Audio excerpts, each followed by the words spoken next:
Bismillahirrahmanirrahim. Assalamualaikum warahmatullahi wabarakatuh. Syukur alhamdulillah kita bisa berjumpa lagi di channel ini. Shalawat dan salam selalu dan tetap tercurahkan kepada junjungan kita Nabi besar Muhammad sallallahu alaihi wasallam.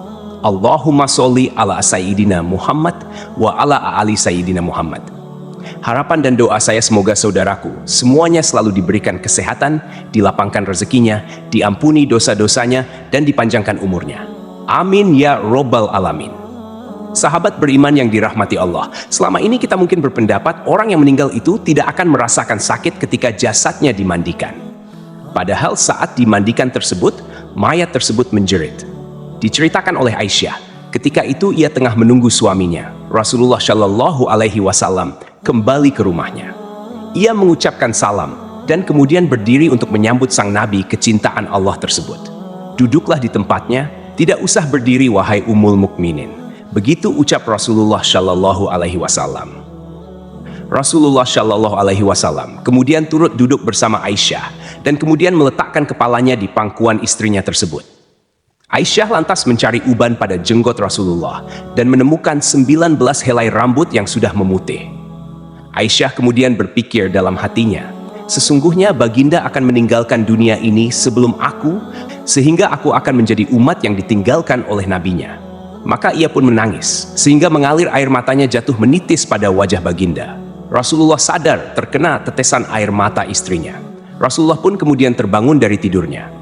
Wahai Ummul Mukminin, apa yang membuatmu menangis? Tutur Rasulullah.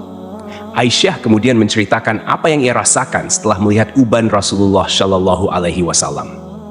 Tahukah kamu kondisi apakah yang paling menyusahkan bagi si mayit? Kata Rasulullah Shallallahu Alaihi Wasallam. Tidak ada kondisi yang paling menyusahkan atas diri mayit selain saat keluar dari rumahnya. Anak-anak yang ditinggalkan berada di belakangnya dan menangisinya, kata Rasulullah. Itu memang menyakitkan, tapi masih ada lagi yang lebih pedih dari itu, sahut Rasulullah Shallallahu Alaihi Wasallam. Tidak ada kondisi yang lebih berat atas diri mayit selain saat dia dimasukkan dalam liang lahat dan dikubur di bawah tanah. Para keluarga, anak, dan istrinya meninggalkannya pulang. Setelah itu datanglah malaikat munkar dan nakir dalam kuburnya, ujar Aisyah. Baginda kemudian tersenyum simpul mendengar jawaban istrinya ini. Beliau lantas menjelaskan bahwa sesungguhnya saat yang paling berat bagi mayit adalah ketika datangnya tukang memandikan mayit. Pemandi jenazah biasanya akan melepaskan cincin yang dipakai si mayit, melepaskan pakaiannya, kemudian memandikannya.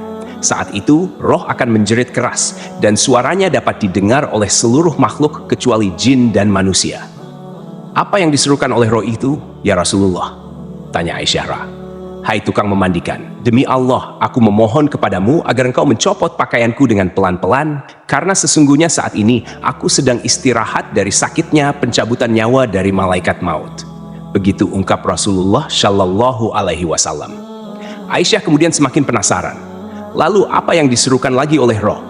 Tukang memandikan, demi Allah, jangan engkau tuangkan air panas. Jangan engkau pun akan air panas dan jangan pula air dingin. Sesungguhnya jasadku telah terbakar karena dicabutnya nyawaku, jawab Rasulullah. Lalu ketika dimandikan, apa yang diserukan oleh roh itu? Tanya Aisyah lagi. Dan ketika dimandikan, roh itu berkata, demi Allah, hai tukang memandikan, janganlah engkau pegang diriku terlalu kuat. Sesungguhnya jasadku masih terluka karena keluarnya nyawa. Tutur Rasulullah Shallallahu Alaihi Wasallam. Sahabat beriman yang dirahmati Allah, itulah sakit yang dirasakan oleh mayit. Tentu kita sudah tahu bahwa saat pencabutan nyawa itu rasanya begitu menyakitkan, dan bahkan Rasulullah Shallallahu Alaihi Wasallam pun merasakan hal yang sama, dan bekasnya masih terasa hingga saat dimandikan. Jadi bagi Anda yang suka memandikan jenazah, dengarlah jeritan roh. Wallahu a'lam bishawab. Demikian yang bisa saya bagikan, semoga bermanfaat untuk kita semua. Amin ya robbal alamin. Assalamualaikum warahmatullahi wabarakatuh.